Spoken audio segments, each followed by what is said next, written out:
সুপ্রভাত বন্ধুরা, আজ হলো 10 ডিসেম্বর 24 অগ্রহায়ণ মঙ্গলবার। আজকের সকালের বিশেষ বিশেষ খবরগুলি হলো, আজ মাসের 10 তারিখ।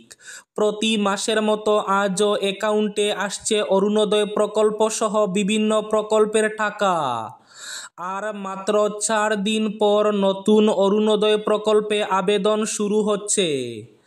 আগামীকাল অর্থাৎ 11 ডিসেম্বর থেকে প্রজ্ঞান ভারতী প্রকল্পের অধীনে নবম শ্রেণীর ছাত্রছাত্রীকে সাইকেল, এইচএসএলসি পরীক্ষায় 75% নম্বরপ্রাপ্ত ছাত্রছাত্রীকে আনন্দরাম বড়ুয়া পুরস্কার, এইচএস পরীক্ষায় কৃতিত্ব অর্জন করা ছাত্রছাত্রীকে স্কুটি বিতরণ কার্যসূচি শুরু হচ্ছে, জানিয়েছেন শিক্ষামন্ত্রী ডক্টর রনজ পেগু। হাইলাকান্দিতে এক চাঞ্চল্যকর ঘটনা। স্কুলে মোবাইল আটকে রাখায় অভিমানে নিজেকে শেষ করল এক 8ম শ্রেণীর ছাত্রী। ইস্যুই হয়নি নোটিশ। কাটিগড়ায় মালিক পক্ষকে অন্ধকারে রেখে জমির মূল্য নির্ধারণ।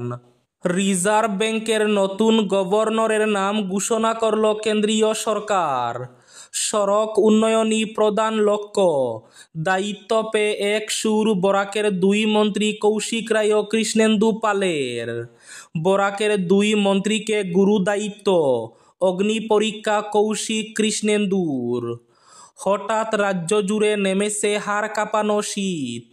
সর্বনিম্ন তাপমাত্রা 13 থেকে 15 ডিগ্রিতে। ঘন ঘন কুয়াশা পড়ছে স্থানে স্থানে। গাড়ি চালাতে সাবধান বাণী।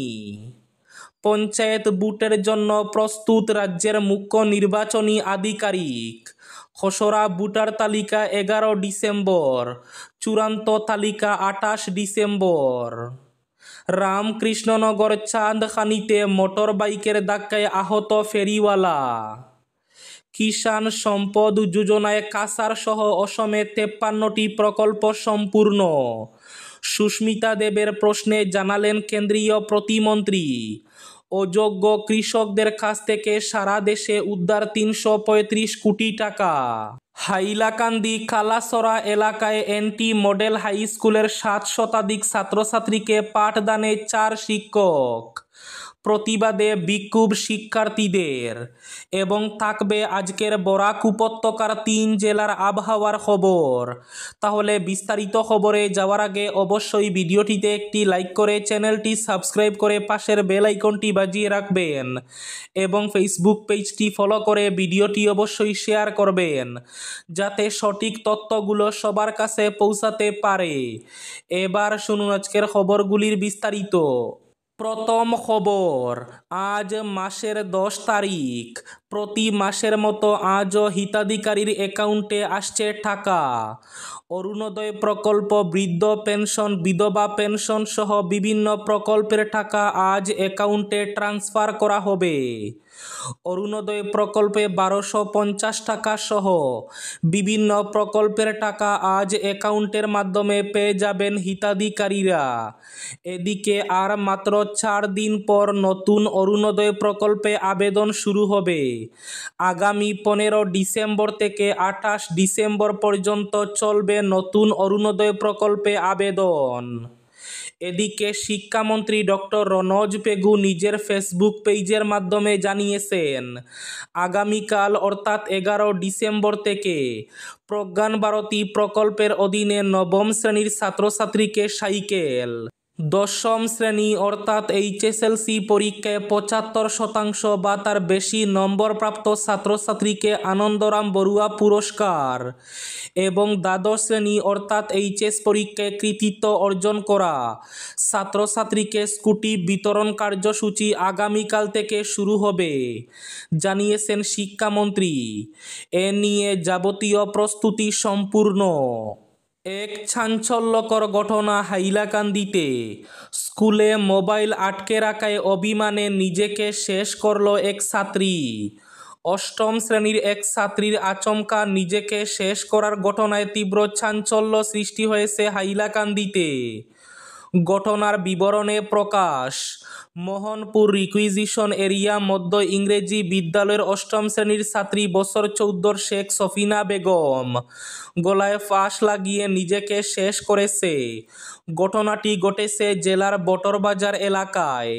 জানা গেছে গত শুক্রবার বিকেলে স্কুল ছুটির পর বাড়ি ফিরে পরিবারের সদস্যদের দেওয়া বিবরণ অনুযায়ী ছাত্রী সফিনাকে ঘরে রেখে বাড়িতে থাকা মা বাবা পার্শ্ববর্তী সবজি খেতে চলে যান। সন্ধ্যার সময় ঘরে এসে মা হাসনা বেগম দেখতে পান ঘরের দরজা জানালা সব বন্ধ। ঘরের মূল দরজাটি ভেতরের দিকে বন্ধ করা দেখে তিনি অনেক ডাকাডাকি করলে ঘর থেকে কোনো সাড়া মেলেনি। তখন মা হাসনা বেগম ঘরের দরজা ভেঙে ভেতরে ঢুকে দেখতে পান তার একমাত্র কন্যা সফিনা বেগম গলায় গামছা পেঁচিয়ে নিজেকে শেষ করেছে। তাৎক্ষণিক এই ঘটনা দেখে হতভম্ব হয়ে যান মা। তার চিৎকার শুনে আশেপাশের লোকজন ছুটে আসেন। খবর দেওয়া হয় স্থানীয় মোহনপুর পুলিশ ফাঁড়িতে। পুলিশ ঘটনাস্থল থেকে মৃতদেহ উদ্ধার করে ময়না তদন্তের জন্য হাইলাকান্দি এসকেরাই সিভিল হাসপাতালে প্রেরণ করে। পরদিন ময়না তদন্ত শেষে মৃতদেহ বাড়িতে আনার পর সফিনার স্কুলের সহপাঠী ছাত্রছাত্রীরা তাকে শেষবারের মতো দেখতে ছুটে যায়। তাদের থেকে ঘটনার রহস্য নিয়ে কিছুটা অবগত হন সফিনার মা বাবা।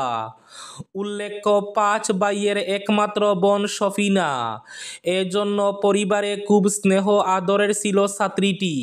মোহনপুর আর.এ.এম.ই স্কুলের অষ্টম শ্রেণীর ছাত্রী সফিনা বেগমের পিতা শেখ আনামুদ্দিন সংবাদ মাধ্যমকে জানান, মৃত সফিনার সহপাঠী ছাত্রছাত্রীরা বলেছে, শুক্রবার স্কুল চলাকালীন সময়ে সফিনা তার সহপাঠী আরেক ছাত্রীর কাছ থেকে একটি ছোট্ট মোবাইল ফিচার ফোন বাজেয়াপ্ত করেন স্কুলের এক শিক্ষক। তখন সফিনা বেগম মোবাইল ফোনটি ফিরিয়ে দেওয়ার জন্য শিক্ষকের কাছে অনেক অনুনয় বিনয় করে। এটি তার ফোন নয়, সহপাঠী ছাত্রীর ফোন বলে বারবার কাকুতি মিনতি করার পরও মোবাইল ফিরিয়ে দিতে রাজি হননি ওই শিক্ষক। এর পরিবর্তে পরের দিন অভিভাবক নিয়ে স্কুলে উপস্থিত হয়ে মোবাইল ফোনটি নিতে সফিনাকে বলেন ওই শিক্ষক। তখনই শিক্ষকের কাছ থেকে নিরাশ হয়ে ফিরে আসে। তখনই অভিমানী ছাত্রীটি সহপাঠীদের জানায় যে সে আর আগামীকাল বেঁচে থাকলে তাদের সঙ্গে দেখা হবে। শিক্ষকের কাছ থেকে এই মোবাইল ফোন উদ্ধার করতে অভিভাবক নিয়ে আসতে পারবে না, প্রয়োজনে এই পৃথিবীতে আর থাকবে না। স্কুল থেকে ভারাক্রান্ত হৃদয়ে বাড়ি ফিরে গিয়ে চরম সিদ্ধান্ত নিয়ে মৃত্যুর পথ বেছে নেয় অভিমানী অষ্টম শ্রেণীর ছাত্রীটি। এ নিয়ে গত 2 দিন ধরে গোটা এলাকা জুড়ে তীব্র চাঞ্চল্যের সৃষ্টি হয়েছে। সফিনার এই মর্মান্তিক মৃত্যুর নেপথ্যের কারণ খুঁজে বের করার জন্য পুলিশের কাছে করজোড়ে আবেদন জানিয়েছেন তার মা বাবা ও ভাইয়েরা। পুলিশ ইতিমধ্যে এই ঘটনার আসল রহস্য বের করতে প্রাথমিক পর্যায়ে তদন্ত শুরু করেছে। পঞ্চায়েত নির্বাচনের জন্য প্রস্তুত রাজ্যের মুখ্য নির্বাচনী আধিকারিক। এজন্য ভোটার তালিকার প্রস্তুতির কাজও সম্পূর্ণ। 11 ডিসেম্বর ভোটার তালিকার খসড়া প্রকাশ করা হবে বলে নির্বাচন আধিকারিক রাজ্য বিজ্ঞপ্তি জারি করেছেন। 12-13 ডিসেম্বর পঞ্চায়েত কার্যালয়ে, ব্লক অফিস, জেলা পরিষদের কার্যালয়ে, ডিসি অফিসে পাওয়া যাবে ভোটার তালিকার খসড়া। এছাড়াও নির্বাচনী আধিকারিকের ওয়েবসাইটেও থাকবে ভোটার তালিকার খসড়া। এদিকে ভোটার তালিকার খসড়ায় নাম ভুল নিয়ে দাবি আপত্তি জানানোর সুযোগ থাকছে 12 এবং 13 ডিসেম্বর।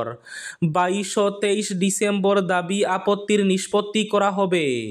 চূড়ান্ত ভোটার তালিকা প্রকাশ করা হবে 28 ডিসেম্বর। 28 ডিসেম্বর চূড়ান্ত ভোটার তালিকা প্রকাশের পর পঞ্চায়েত নির্বাচনের দামামা বেজে উঠবে। এরপরই নির্বাচনের দিন তারিখ ঘোষণার তৎপরতা শুরু হবে। মুখ্যমন্ত্রী হিমন্ত বিশ্ব শর্মার ঘোষণা অনুসারে চূড়ান্ত ভোটার তালিকা প্রকাশ হলেই নির্বাচনের বিজ্ঞপ্তি জারি করা হবে। সড়ক উন্নয়নই প্রধান লক্ষ্য, দায়িত্ব পেয়ে এক সুর বরাকের নতুন 2 মন্ত্রী কৌশিক রায় ও কৃষ্ণেন্দু পালের। বরাকের 2 মন্ত্রীকে গুরু দায়িত্ব, অগ্নি পরীক্ষা কৌশিক কৃষ্ণেন্দুর। মন্ত্রিসভায় প্রথম, তাও হাতে রয়েছে মাত্র 1 বছর সময়। তাই বরাকের 2 নতুন মন্ত্রীকে এতটা গুরুদায়িত্ব দেবেন মুখ্যমন্ত্রী সে তো কল্পনাও করা যায়নি। কিন্তু কৌশিক রায়, কৃষ্ণেন্দু পাল দুজনকেই মন্ত্রিসভায় যথেষ্ট গুরুত্ব দিয়েছেন মুখ্যমন্ত্রী। এর মধ্যেও বাড়ি দফতরের বাড় দিয়ে কৌশিক রায়কে অধিক গুরুত্বপূর্ণ করে তোলা হয়েছে। ফলে বরাকের উন্নয়নে 2 মন্ত্রীর এখন করে দেখানোর পালা।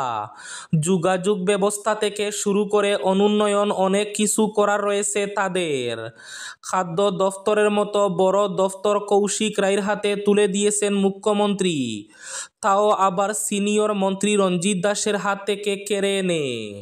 রামকৃষ্ণনগর চাঁদখানি পূর্ত সড়কে মোটর সাইকেলের ধাক্কায় গুরুতর আহত ফেরিওয়ালা। আহত ফেরিওয়ালার নাম নিয়াজউদ্দিন, বয়স 55 বছর। তার বাড়ি মুর্শিদাবাদে। ব্যবসা সূত্রে তিনি আনিপুরের নতুন বাজারে একটি ভাড়া বাড়িতে থাকেন। ঘটনাটি ঘটে সোমবার বিকেল 4টা নাগাদ। জানা গেছে, নিয়াজউদ্দিন সাইকেলে বিভিন্ন সামগ্রীর ফেরিওয়ালা দেন। চামেলা বাজার থেকে সাইকেলে তার পসরা নিয়ে রামকৃষ্ণনগর যাওয়ার পরে অপর দিক থেকে আসা গামারিয়াগামী AS 24E 5394 নম্বরের একটি মোটর সাইকেল তাকে সামনে থেকে ধাক্কা দেয়। এতে তিনি মাটিতে পড়ে যান এবং তার সাইকেল ও সামগ্রীগুলো রাস্তায় ছিটিয়ে পড়ে। মোটর সাইকেলের ধাক্কায় নিয়াজউদ্দিন গুরুতরভাবে আহত হন। ঘটনার পর স্থানীয়রা তাকে উদ্ধার করে হাসপাতালে পাঠিয়ে দেন। তবে তার অবস্থা সংকটজনক থাকায় উন্নত চিকিৎসার জন্য তাকে শিলচর মেডিকেল কলেজ ও হাসপাতালে প্রেরণ করা হয়েছে। এদিকে ঘটনার পর মোটর বাইক রেখে পালিয়ে যান চালক। ঘটনার খবর পেয়ে ছুটে আসে রামকৃষ্ণনগর থানার পুলিশ। প্রাথমিক তদন্তের পর পুলিশ মোটর বাইক ও নিয়াজের সাইকেল সহ তার ব্যবসার সামগ্রী রামকৃষ্ণনগর থানায় নিয়ে যায়। হঠাৎ করে বরাক উপত্যকা সহ রাজ্য জুড়ে ঝাঁপিয়ে পড়েছে শীত। হাড় কাঁপানো শীত এখনো অপেক্ষায় রয়েছে। আগামী কয়েকদিনের ভেতরে হাড় কাঁপানো শীত নামবে বরাক উপত্যকা সহ রাজ্য জুড়ে। সর্বনিম্ন তাপমাত্রা 13 থেকে 15 ডিগ্রি পর্যন্ত হ্রাস পেয়েছে। প্রান্তে প্রান্তে পড়ছে ঘন কুয়াশা। এতে গাড়ি চালাতে সাবধানবাণী দেওয়া হয়েছে। রাতে অথবা ভোরে গাড়ি চালাতে সাবধান হওয়ার জন্য গাড়ি চালকদের জানানো হয়েছে।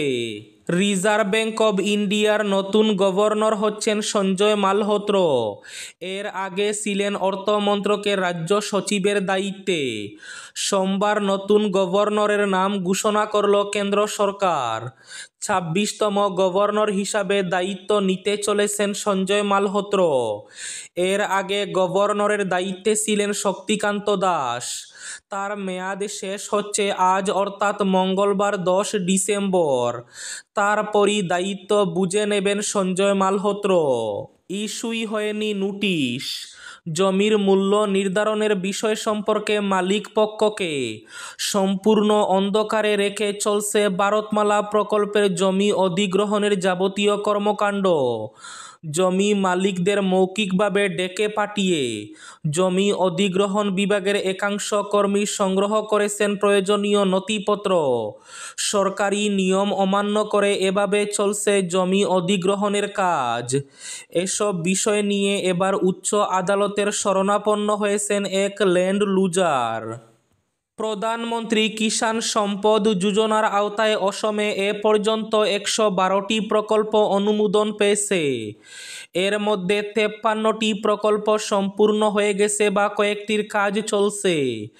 তৃণমূল সাংসদ সুস্মিতা দেবের এক লিখিত প্রশ্নের উত্তরে একথা জানিয়েছেন কেন্দ্রীয় খাদ্য প্রক্রিয়াকরণ বিভাগের প্রতিমন্ত্রী রবনীত সিং।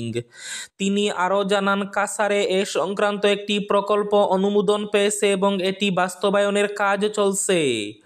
তবে কিষাণ সম্পদ যোজনার আওতায় শ্রীভূমি ও হাইলাকান্দিতে কোনো প্রকল্প অনুমোদন হয়নি।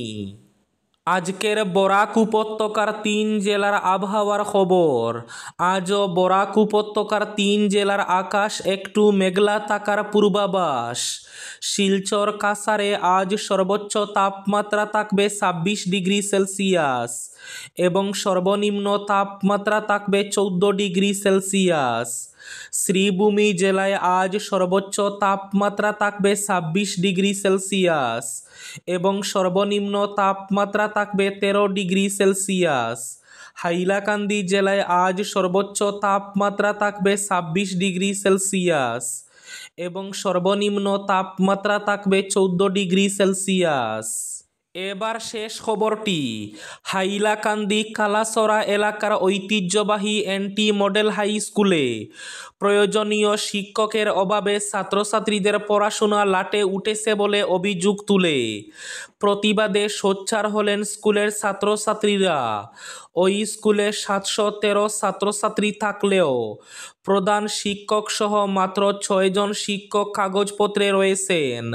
প্রধান শিক্ষক অফিসিয়াল কাজকর্ম, আরেকজন বিএলওর ডিউটি, অন্যজন প্রশিক্ষণে থাকার ফলে বাস্তবে মাত্র 4 জন শিক্ষকের পক্ষে স্কুলে 5টি শ্রেণীর 10টি সেকশনের 7 শতাধিক ছাত্রছাত্রীর পাঠদান সম্ভব হচ্ছে না। এহেন পরিস্থিতিতে বিপাকে পড়েছেন ছাত্রছাত্রী। সোমবার স্কুলের ছাত্রছাত্রীরা সমবেত হয়ে প্রধান শিক্ষককে ঘেরাও করে নিয়মিত পাঠদানের জন্য শিক্ষকের ব্যবস্থা করে দেওয়ার দাবি জানিয়ে রীতিমতো বিক্ষোভ প্রদর্শন করেন। এই ছিল আজকের সকালের বিশেষ খবরগুলি। ভিডিওটি অবশ্যই লাইক করে শেয়ার করে দেবেন।